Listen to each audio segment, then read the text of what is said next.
Envoie ton esprit saint, ton feu d'amour divin, déploie ton cœur et viens nous sauver. Délivre-nous de... Au moment qu'on était entré en conflit avec ma tantine, c'est pourquoi je me suis rendu chez Marabout pour que puisse me donner des techniques qui me servaient à la couverture. Ce marabout m'avait caché dans un arbre et aussi il m'avait transformé en un tourbillon. Après, je me suis retourné chez la maîtresse. Cette maîtresse m'avait confié une autre mission. Cette mission était d'aller détruire un kiosque d'une personne. Et cette maîtresse nous avait envoyé, nous étions à 5.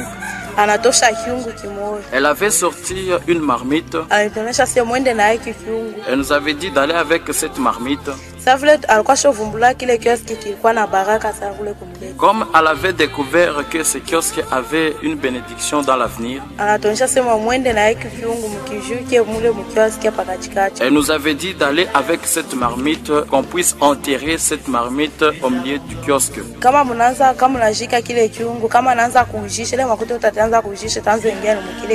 Au moment où vous allez enterrer cette marmite, il commencera à vendre ses marchandises. Tout l'argent sera déversé dans cette marmite. Et puis elle fait sortir un drap noir. Elle nous avait dit que ces draps vous allez étaler sur ces kiosques.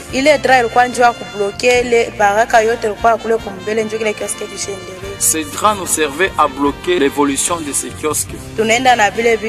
On est allé avec ces choses. On était arrivé dans ces kiosques. On avait trouvé le propriétaire qui était assis. On était en train de le vérifier sur son aspect spirituel. On avait découvert qu'il n'était pas sorcier. Et qu'il n'était pas aussi un chrétien. Il était qu'un païen. On a pris cette marmite et on a enterré là au milieu du kiosque.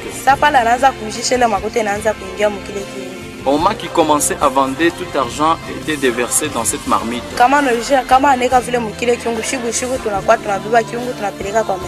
Tout l'argent était déversé dans cette marmite. Nous, on venait la nuit pour récupérer cet argent pour amener chez la maîtresse. Lui,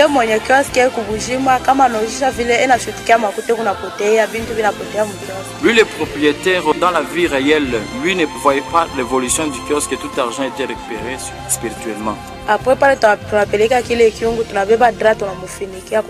Après avoir amené cette marmite, on avait étalé ses draps sur son kiosque. Au moment qu'on avait étalé ses draps sur ce kiosque, le kiosque ne pouvait plus encore évoluer. Après l'étape de cette mission du kiosque, on était rentré devant la maîtresse. Cette maîtresse, elle devrait nous envoyer encore dans des maisons dans l'état de sourire. Elle nous avait dit que nous allons vous envoyer dans une mission. Ça, je voulais dire à propos des souris que vous voyez dans des maisons.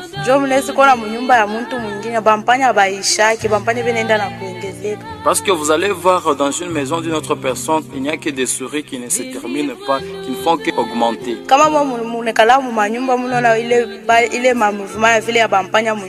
Quand vous êtes dans des maisons, vous voyez des mouvements de souris, ici on par-ci par-là. Vous devez prier.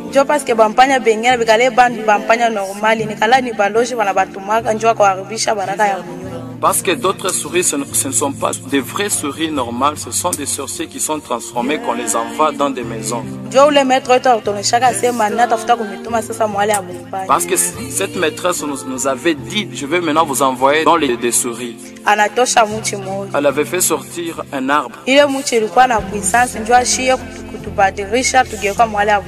Cet arbre était puissant pour nous transformer à l'état des souris.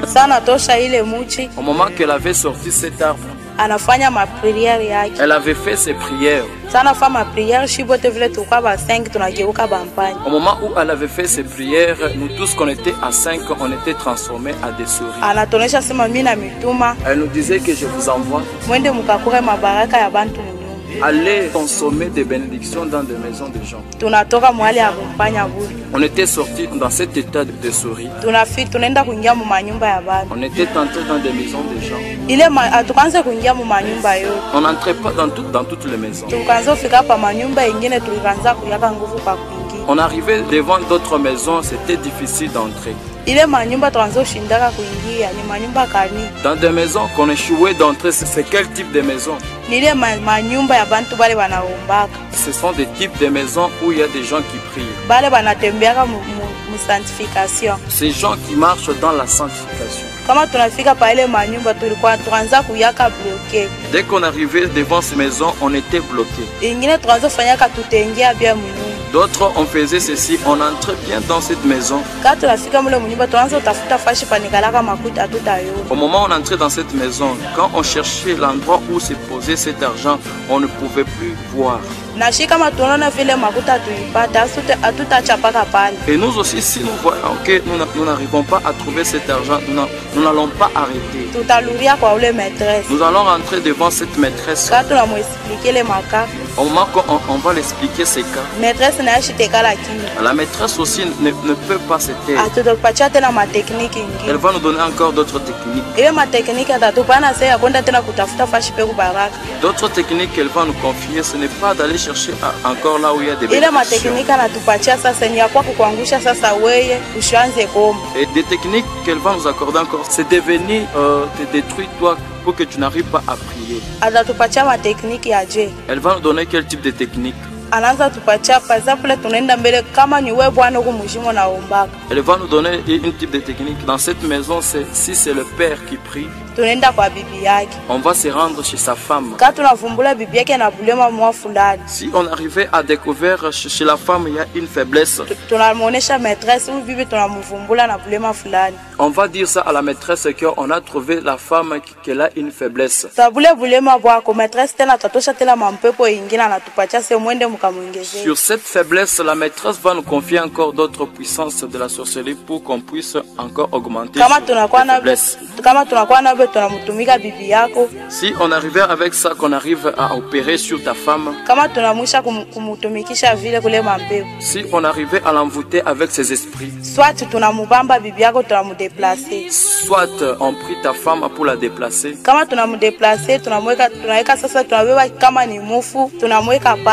dès qu'on arrivait à les déplacer, on va récupérer si un esprit de mort qu'on le place là-bas. Au moment où toi le mari, quand tu venais, on sera causé si c'est ta femme. Toi tu verras que c'est ta femme en réalité, mais ça sera un esprit de mort qu'il sera là pour te diminuer la force de la prière. Au moment où tu commenceras à coucher avec elle sur le lit ou de manger sa nourriture, elle commencera à opérer pour te faire diminuer dans l'état de prière.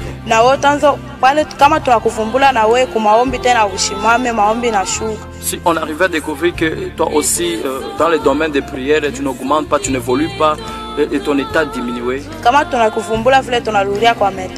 Et si on arrive à découvrir cela, on va encore se retourner devant la maîtresse.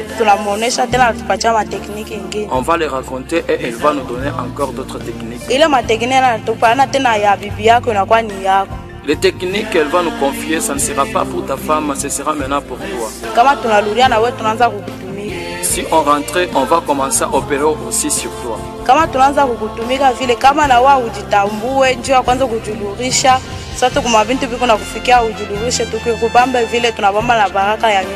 Dès qu'on rentrait et qu'on te trouvait et qu'on a opéré ces choses, si toi aussi tu n'arrives pas à te découvrir, à te contrôler et que tu te laisses faire, si on arrive à attraper, on va détruire toute la bénédiction de la maison.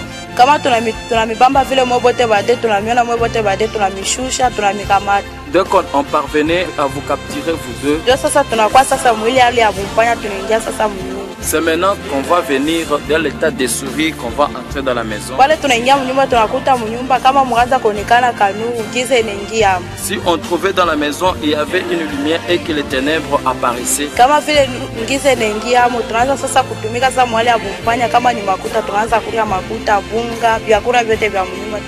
Si on parvenait à découvrir qu'il y a maintenant les ténèbres, on va commencer maintenant à opérer, à détruire la bénédiction, la farine, l'argent et tout. Kama tunaisha vile tunafunga ile baraka yote tunafunga, nafuata sasa wewe hivi kumwili hivi, kama tunaisha tukutumika kumukiro wewe mumwili unajitrouver kama uranza kumbaka nguvu yote ya maombi au umbake tena, unashutukia makaji na kufa, vyakula vianze kalaka mnyumba, vyakula tena vibambe tena mnyumba. Yasema basha kukuanzia kukutumika parti ya kiro wewe aujijue banakuisha banakuvideo wewe. Si on arrivait vraiment à te détruire spirituellement et que physiquement maintenant nous voyons que tu ne te donnes plus, sachez que spirituellement qu'on t'a déjà vraiment travaillé et que maintenant tu ne pourras pas évoluer.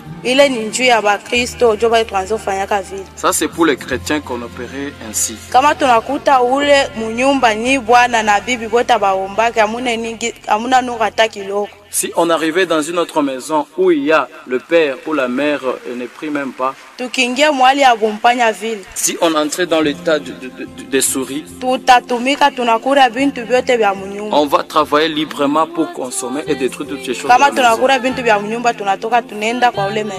Dès qu'on consommait, on détruisait toutes les choses de la maison, on ira chez la maîtresse. Sur toi, païen, si on arrivait à découvrir que tu as une grâce de la part de l'Éternel, on n'allait pas te laisser comme ça. On ira là, vers la maîtresse, elle va donner d'autres techniques.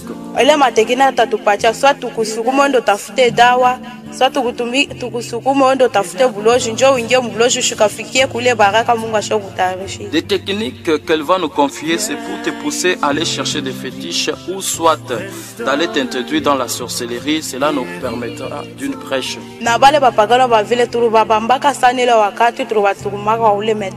Et des sortes de païens dans ces temps-là, on l'avait vraiment capturé à gogo.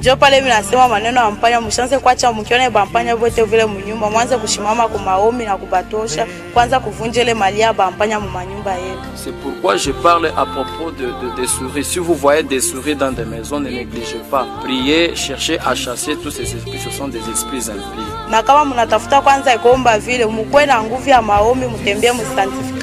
Et si vous voulez prier pour chasser ces souris, vous devez avoir la force de la prière et une vie de sanctification.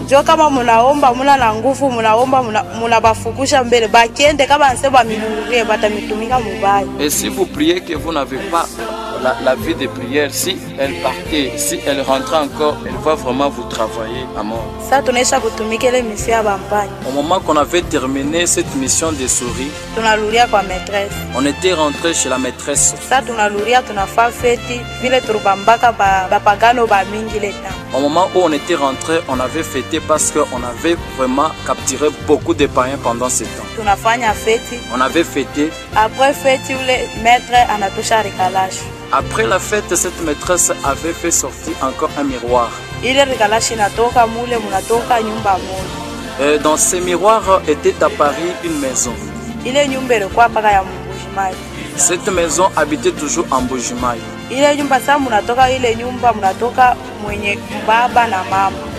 Lorsque cette maison était apparue, dans ces miroirs étaient sortis la mère et le papa. Cette maison était de bénédiction. Et cette bénédiction était manifeste même en réalité comme ça. On avait découvert que sa femme était enceinte. Et dans cette grossesse, il y avait un bébé. Ce bébé était un bébé vivant. Et ce bébé aussi avait un bracelet sur son bras. Au moment où la maîtresse avait vu ce bracelet qui était sur le bras de l'enfant, Elle nous disait de commencer à faire des prières.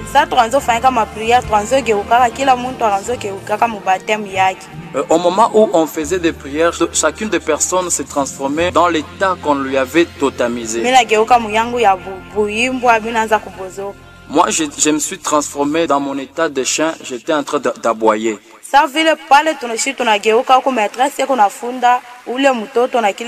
Tous on était transformés, la maîtresse était en train d'étudier le bracelet qui était sur la main de l'enfant. Ces concentrations, on l'avait commencé de 21h jusqu'à en arriver à minuit.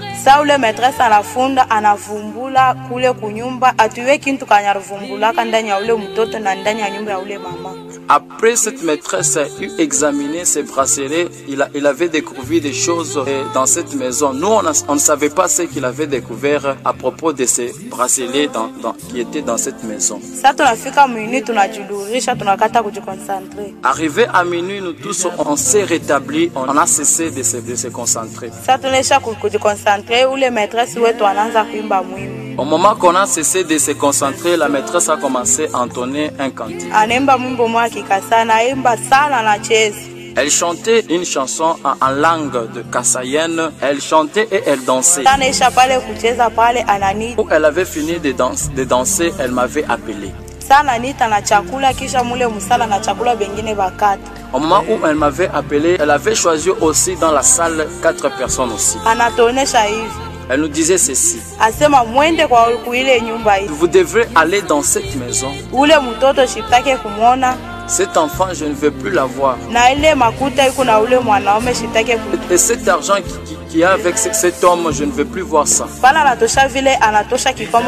Après avoir dit cela, elle fait sortir un bracelet.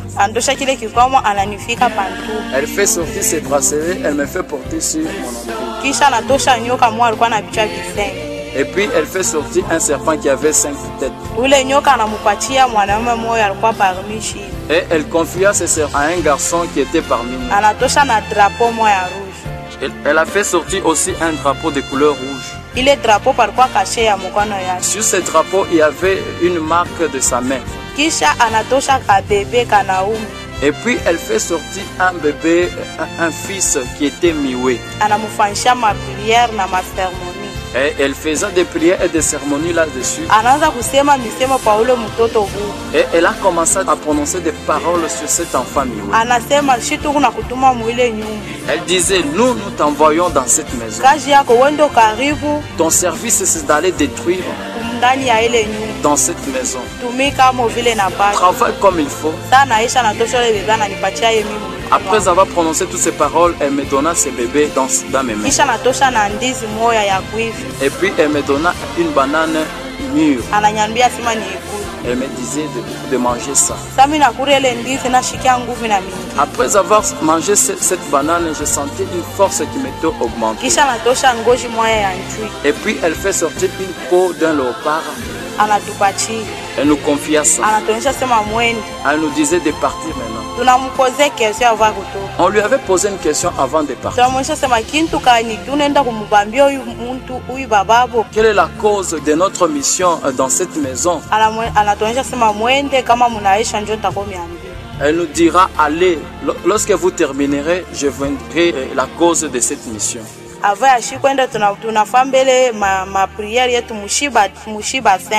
Avant de partir, on a fait nos prières, nous tous ceux qui étaient à 5.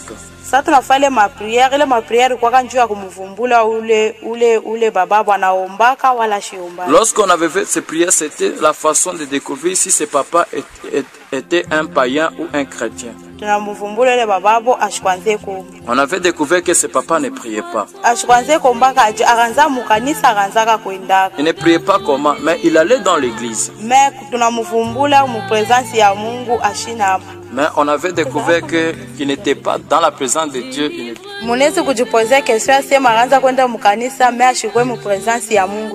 Vous pouvez vous poser des questions qu'il allait à l'église mais qu'il n'était pas dans la présence de Dieu. Comment? Il ne pouvait pas apparaître dans la présence de Dieu parce que lui, il avait la vie de péché.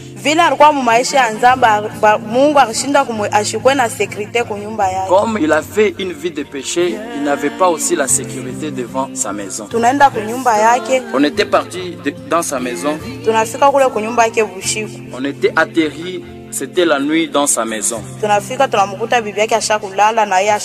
On avait trouvé tous, ils étaient couchés. Mais on avait trouvé que la porte était ouverte.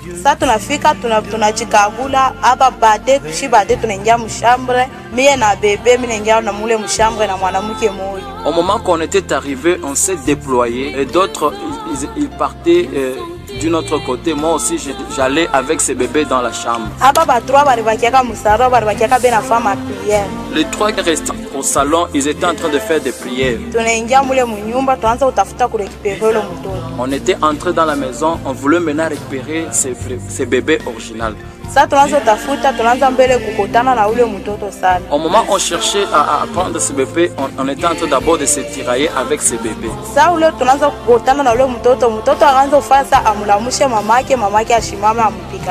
Au moment où on se tiraillait avec ces bébés en cherchant à le prendre, le bébé voulait lui réveiller sa mère pour que sa mère puisse combattre pour lui. Comme sa maman aussi n'était pas dans de voie de sanctification, il n'avait pas la force de Dieu. Son père aussi de même. On s'est tiraillé avec l'enfant et l'enfant était tellement fatigué.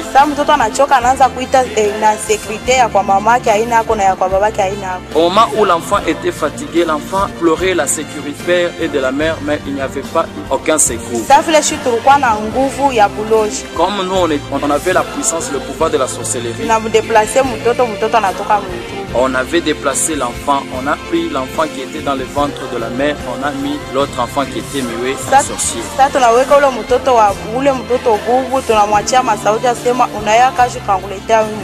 Au moment où on a incarné ce bébé dans le ventre de la mère, on a dit à cet enfant: tu sais la cause qu'on t'a amené dans cette maison. On lui a dit: travaille comme il faut dans cette maison. Et on était sorti, on a pris l'original, le vrai bébé. On est arrivé avec le bébé sur la porte pour quitter la maison. On a vu 3 anges qui étaient descendus devant nous. Au moment où 3 anges étaient descendus, l'un m'avait appelé. Il me dira: où est-ce que tu vas avec cet enfant? Comme j'avais ce cœur de la sorcellerie, je lui avais répondu avec l'arrogance et je partais.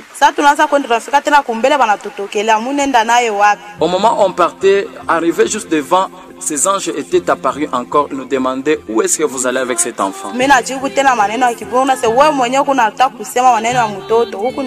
J'ai encore répondu avec mon arrogance en disant: toi, pourquoi tu me poses cette question? Tu es qui? Je lui avais répondu à la question: qui es-tu? Il me dit: où est-ce que tu vas avec cet enfant? Et je lui avais répondu que je m'en vais amener là où on m'avait envoyé.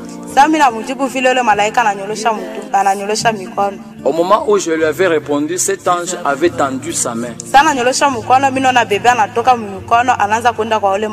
Au moment qu'il avait tendu sa main, je vis le bébé que je portais et quitter dans mes bras pour aller vers l'ange.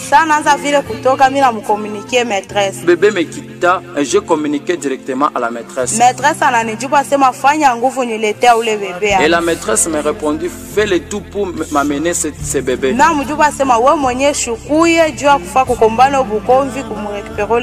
Et je lui ai répondu: toi-même viens pour combattre et récupérer ce bébé. Cette maîtresse connaissait la force de ces anges. Elle avait refusé. Elle me dira que toi-même fais l'effort pour récupérer ce bébé.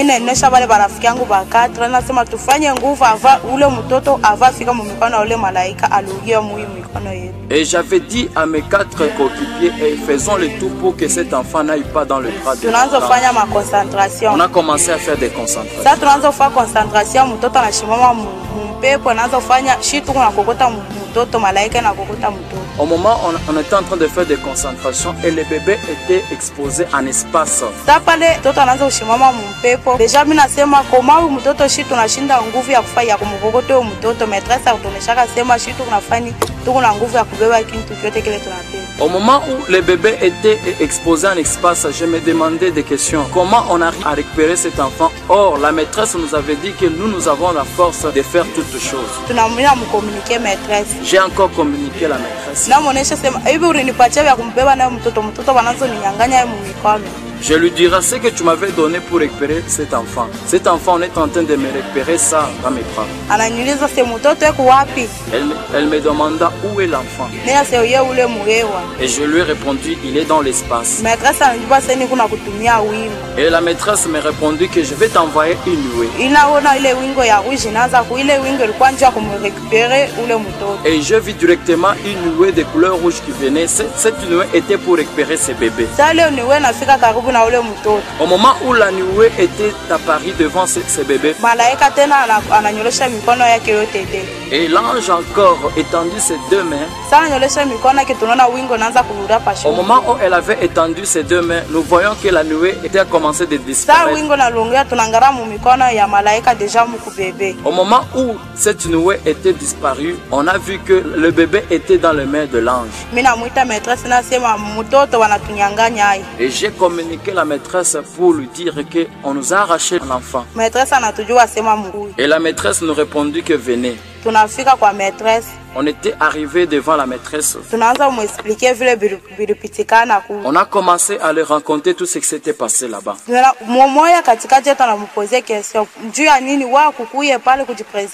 Et l'un parmi nous lui posait une question. Pourquoi toi tu n'étais pas à Paris pour venir nous secourir? Et l'autre lui demanda encore, si tu étais là, si tu étais à Paris, cet enfant ne pouvait pas partir. Et la maîtresse nous disait de nous taire. Et nous demandait le rapport, comment on avait travaillé dans cette maison. Et on lui dira tout ce qu'on avait fait dans cette maison et comment on avait déposé notre bébé.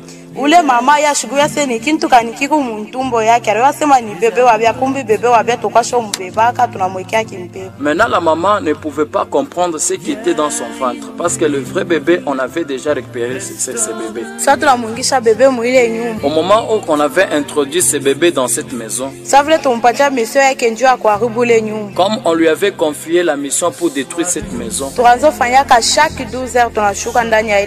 on faisait ceci, chaque 12 heures on atterrissait dans cette maison. Atterrissait dans cette maison, on causait avec ce bébé.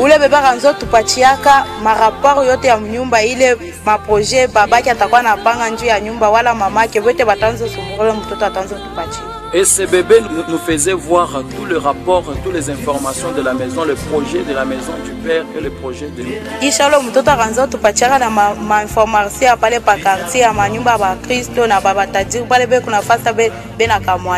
Et aussi ce bébé nous donnait des informations de ces quartiers pour les chrétiens et pour d'autres riches qui étaient dans ces quartiers-là. Au moment où ce bébé était né dans cette maison, dans la maison, il y avait la paix, mais après un moment, les querelles apparaissaient.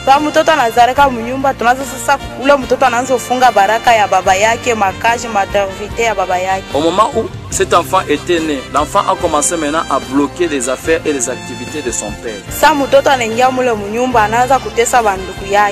enfant était né dans cette maison et elle avait commencé à faire souffrir ses frères. Il faisait introduire des maladies dans la maison, faire échouer ses frères les études. Et au moment qu'on l'avait atterri dans cette maison, on lui avait demandé d'amener toute sa famille dans notre monde. Comme ce bébé n'était pas l'enfant propre de cette maman, il n'avait pas la pitié pour cette maison. Et nous donna la liste de tous les membres de la maison. Au moment qu'il avait donné la liste, il a donné la liste de la famille élargie du père et la famille élargie de la mère. Sasa tunabeba ile malist, tunaanza kufunda kila muntu moya moya katika vizazi kyabo. On avait pris ces listes, on avait commencé maintenant à examiner, à étudier chacune des familles. Sasa tunaanza kutumika, tunaanza kuvumbula ndani ya ule batoto yake ya ule papa. Au moment qu'on était en train d'étudier, on avait découvert que parmi les enfants de ce papa, il y avait d'autres qui avaient la grâce d'être des serviteurs. Il y avait d'autres qui pouvaient terminer les études. Au moment qu'on avait découvert cela, on avait posé la question. On avait posé la question, qu'est-ce qu'on pourrait faire? Et on avait posé des questions de nouveau bébé, qu'est-ce qu'on pouvait faire pour d'autres membres de la famille? Comme cet enfant avait la volonté de faire du mal, elle nous dira de le faire toujours le mal.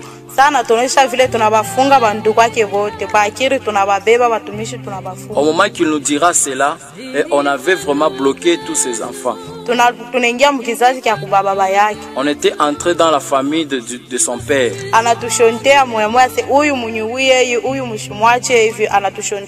Il nous a doté des gens qu'on pouvait tuer et d'autres qu'on pouvait laisser. Et comme c'était dans une mission qu'on lui avait envoyée, on avait fait sa volonté. On était entré dans la famille de sa mère. Et elle déclara que dans la famille de sa mère, et toutes les femmes, des filles, on devait les pousser dans la vie d'impudicité. Et on avait poussé l'esprit d'impudicité dans la famille de sa mère.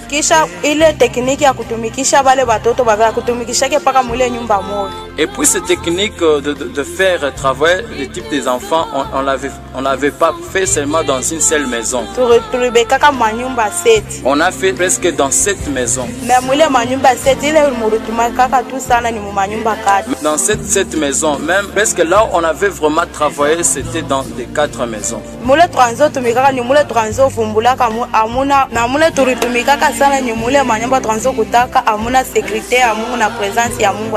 Et là où on avait vraiment sérieusement travaillé, c'est là où dans des maisons où il n'y avait pas la sécurité et aussi il n'y avait pas la présence de Dieu.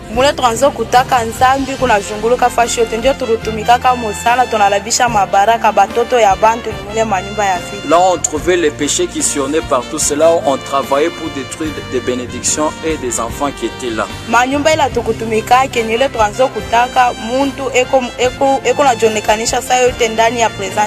Des maisons qui nous résistaient, ce sont des types de maisons là on trouvait des gens qui se confiaient dans des choses de Dieu.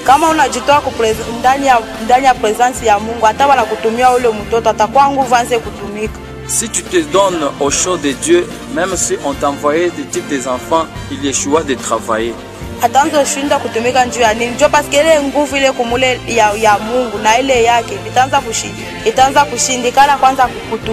Il échoua de travailler comment? Parce que la force qu'il trouvera dans la maison et sa force, il n'y aura jamais de rapport parce que cet enfant échouera de travailler dans cette maison.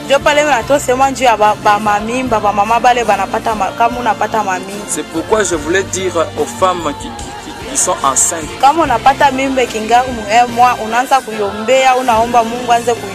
Si tu trouves une grossesse qui est à 1 mois, tu dois prier pour Dieu pour que Dieu cache cette grossesse.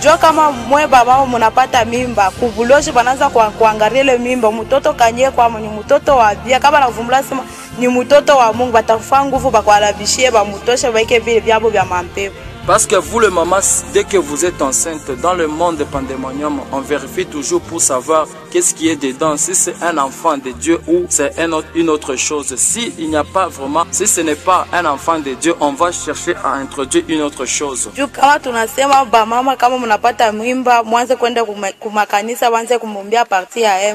Si on dit que les mamans, si vous êtes enceinte, vous ayez à l'église pour qu'on puisse prier pour vous. Parce que le diable vérifie si une maman est enceinte. S'il découvre que l'enfant qui est dans votre ventre, c'est un enfant de bénédiction,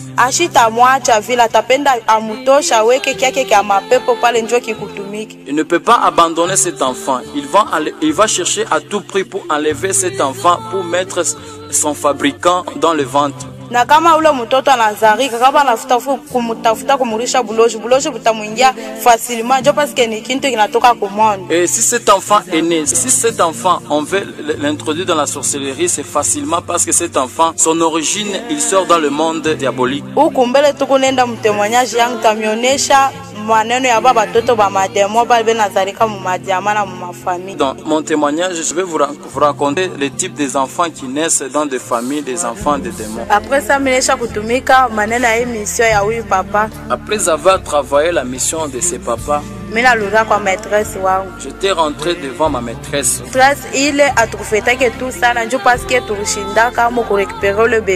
Ça, on n'avait pas vraiment fêté parce qu'on avait échoué de récupérer ce bébé. Mais malgré maîtresse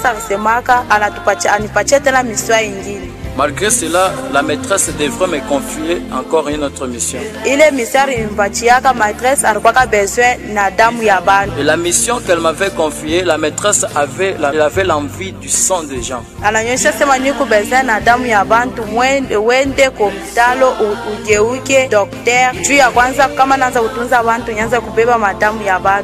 me dira, j'ai envie du sang humain parce qu'il me dira, tu dois te transformer en un docteur ou en un infirmier pour chercher à récupérer le sang des humains.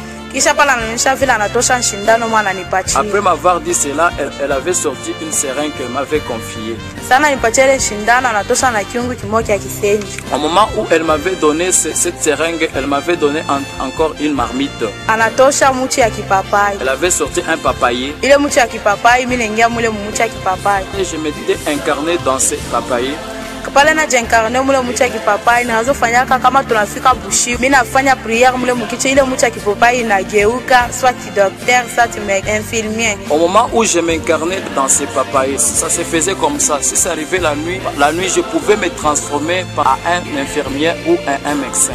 Kama mina geuka vile mulele ali mina beba sasa kile kiungu kile mina zojunguluka koni kuna hivi. Dès que je me transformais à cette infirmière, je vais prendre cette marmite et je vais commencer à faire le tour devant cette marmite. Kile kiungu kama mina zojunguluka nikazo tafutaka ni ma information tanza kusema ule kopitalo mitenda leo kuingia kutengia muntu kani na nani atakuya yako na mitabamba nani. Au moment où je tournais devant cette marmite, c'était pour prendre des informations, de savoir dans quel hôpital où j'irai et qui je vais prendre en possession. Kama kile kiungu kinanyonyesha sema uende pa hospitali fulani na kutakuwa muntu fulani, ule muntu kizazi kyake kiko hivi, swati ni muloji, swati ana muloji, utamfanya hivi utamfanya. Si cette marmite m'indiqua que tu vas aller dans une tel hôpital et la personne tu vas trouver c'est une telle personne, sa famille est chrétienne ou ceci, cela, et cela, cette marmite va m'indiquer tout.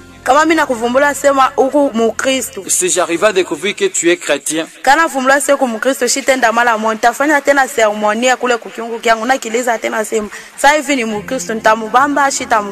si j'arrive à découvrir que tu es chrétien, je ne pouvais pas aller subitement. Je vais encore faire d'autres cérémonies pour chercher à comprendre si j'arriverai à te captiver ou pas. Si cette marmite me déclarait que celui-ci tu vas le captiver,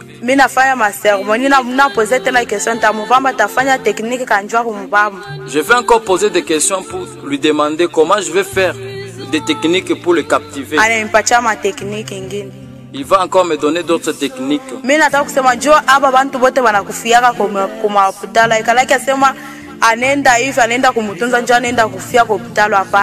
Je voulais dire ceci, si vous voyez les gens qui meurent à l'hôpital, ce n'est pas de leur volonté. Si, dès qu'on amène cette personne à l'hôpital, s'il n'est pas chrétien, je vais le capturer facilement. Mais kama ni mukristu swat anaombaka me ashikaleke manjia ya Mungu vile ashitembeleke muboka bwa Mungu. Si c'est un chrétien ou soit qui prie et qui ne marche pas dans la crainte de Dieu, kama ule docteur anamukatanisha ule docteur kuna mission moya fulani, si il rencontrait ce docteur qui a une telle mission, soit tutono ule muntu ashikukwe wa kufa lwaki. tu verras que cette personne ne voulait pas mourir. Mais village kwanza kutembea mboka wa Mungu. Comme il ne marchait pas dans la crainte. Akifike kule kwa hospitalo. Dès qu'il se trouve à l'hôpital. Ule daktari kuna mission, uyua sema utakufa. Ce docteur, il a cette mission, sache que tu vas mourir. Après avoir fait mes cérémonies, je vais prendre ma marmite. Je vais entrer dans un hôpital et je vais me transformer en un docteur que je suis en train de soigner. Dès que j'entrais à l'hôpital, si on m'a déjà dicté le nombre d'une telle personne, je vais entrer dans cet hôpital et je ferai le tout pour atteindre le nombre qu'on m'avait donné.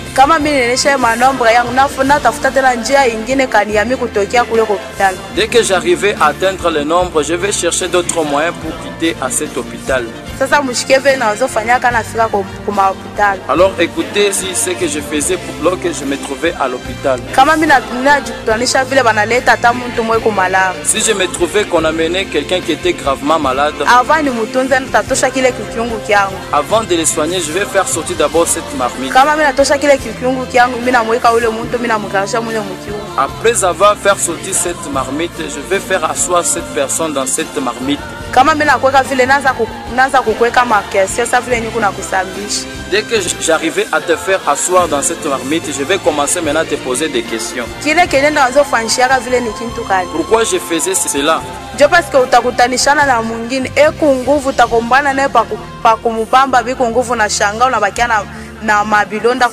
Parce que tu vas te croiser avec une autre personne qui est tellement forte, tu vas te battre avec et tu vas rester gravé avec des blessures.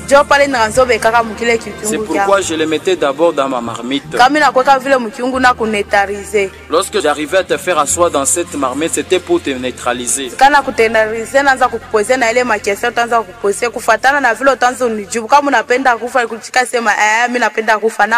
Dès que j'arrivais à te neutraliser, juste à te mettre dans cette casserole, c'est maintenant que je commencerai à te poser des questions. Je peux te poser même une question: tu veux mourir? Dès que tu répondais oui, je vais mourir, maintenant là je vais t'exécuter facilement. Parce que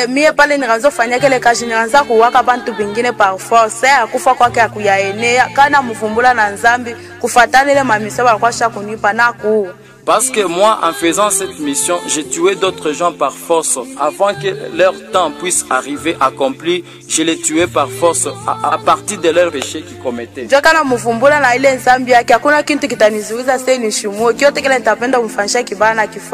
Dès que j'ai découvert avec ces péchés, il n'y avait pas quelque chose qui pouvait m'empêcher. Tout ce que je pouvais le faire, il n'y avait rien qui pouvait m'empêcher.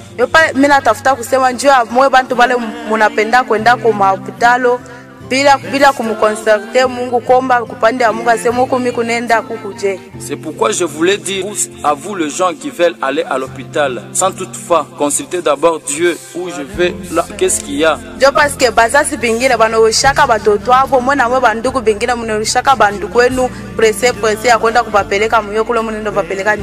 Parce qu'il y a d'autres familles, il y a d'autres parents qui fait tuer leurs enfants, il y a d'autres familles qui fait tuer leurs membres de la famille. Je vais parler pour une maman que j'avais capturé son enfant à l'hôpital. Cette maman avait amené son enfant à l'hôpital.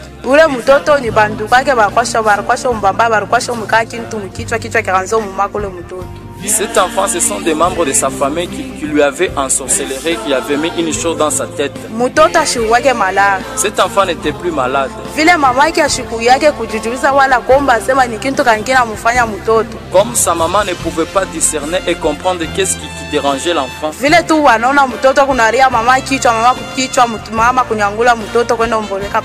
Comme elle voyait l'enfant qui pleurait, maman, le mot de tête, elle a précipitamment l'enfant pour l'amener à l'hôpital. Au moment qu'on avait amené cet enfant à l'hôpital, on m'avait confié cet enfant dans mes mains.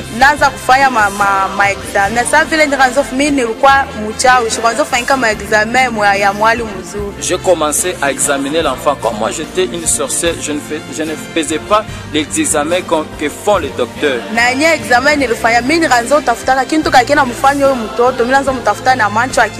Et l'examen que je faisais, ce n'était pas l'examen que font des docteurs. J'ai cherché cet enfant spirituellement, de savoir qu'est-ce qui a atteint cet enfant, qui dérange cet enfant. J'avais découvert que dans le corps de l'enfant, il n'y avait pas la maladie.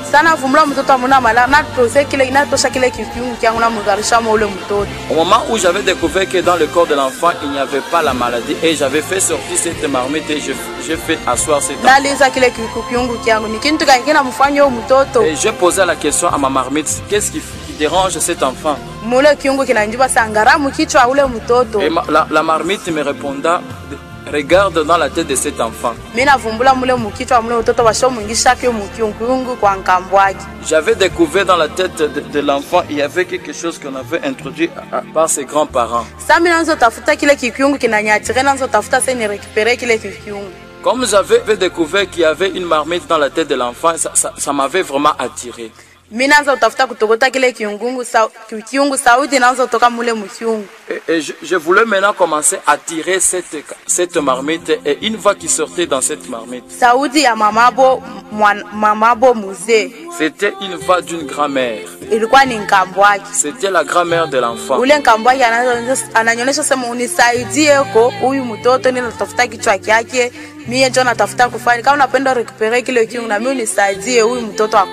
Et cette grand-mère commença à me demander que je puisse l'aider, pour me dire que j'ai besoin de la tête de cet enfant, de la mort de cet enfant. Elle me dira, si tu veux récupérer cette marmite, aide-moi d'abord de tuer cet enfant.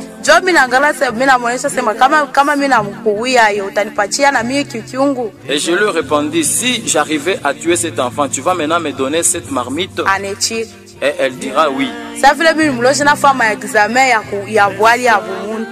Comme j'étais sorcier, j'ai essayé un peu de faire semblant de faire des examens que font les docteurs. J'ai pris la seringue que la maîtresse m'avait confiée. J'avais piqué l'enfant pour tirer du sang.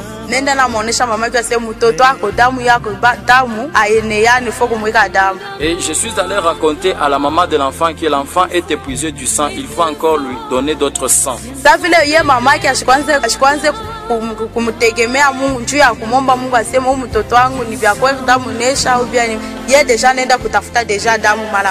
Comme la maman ne se confiait pas à l'Éternel pour savoir ce qui se passe avec mon enfant, lui directement il s'est précipité pour aller chercher du sang.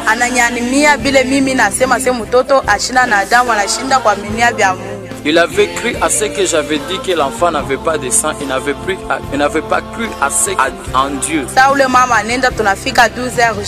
Au moment où la maman était partie, arrivée à 12h juste,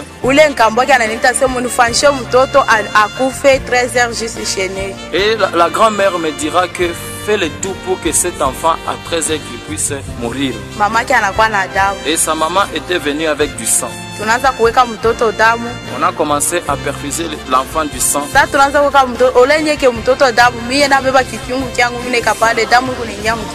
Au lieu de perfuser l'enfant du sang, moi je mettais ma marmite et tout le sang était déversé dans cette marmite. Et par là j'avais tiré tout le sang de l'enfant qui était dans son corps. Arrivé à 12h30, l'enfant était en train de sauter.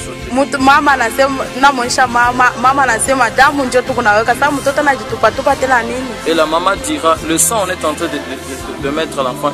Pourquoi l'enfant est commencé à s'agiter? La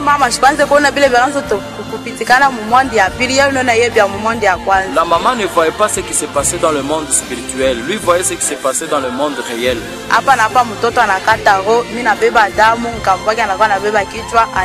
Aussitôt l'enfant était mort et j'avais coupé la tête et la grand-mère avait pris l'enfant et elle était partie. Na mie vile nilikuwa besoin na damu na beba lwangu damu na tuma kwa maîtresse wangu na beba kikarkasi na mpatia ule mama nenda na mtoto wake. Et comme moi je voulais du sang, j'avais récupéré seulement mon sang et j'ai pris mon sang pour aller donner à ma maîtresse et j'ai pris les carcasses de l'enfant pour donner à la maman. Jo pa ile fashion risema mwe na mwe bazazi munoshishaka batoto yenu. C'est pourquoi j'avais dit que vous aussi les parents vous faites mourir vos enfants. Nata kumionesha mwe ba mama na baba. Je voulais vous dire à vous le papa et le maman. Ataka mnajikutanisha munyumba swati mtoto ku malari, swati babe ku malari. Même si vous vous trouvez dans une maison où soit l'enfant ou le parent est malade. Kayota atajipresenter ya kujitupa-tupa. Tous les cas qu'il va présenter pour s'agiter. Avant mubebolo mtoto mpeleke kwa hospitali. Avant de prendre cet enfant pour l'amener à l'hôpital. Ou bien avant kubeba bwana yako mpeleke kwa hospitali. Ou avant de prendre ton mari pour l'amener à l'hôpital. Twanga mbele magoti uombe Mungu. Tu dois d'abord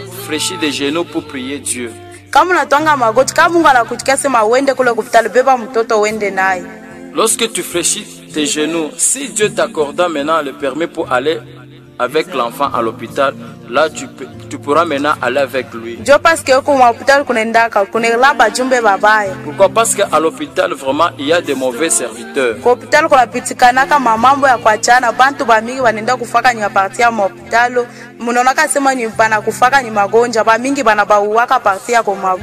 À l'hôpital il se passe beaucoup de choses. C'est pourquoi vous voyez beaucoup de gens qui meurent à l'hôpital. Vous vous demandez pourquoi? Parce que à l'hôpital, il y a de mauvaises choses. C'est pourquoi c'est cette chose que je voulais vous conseiller.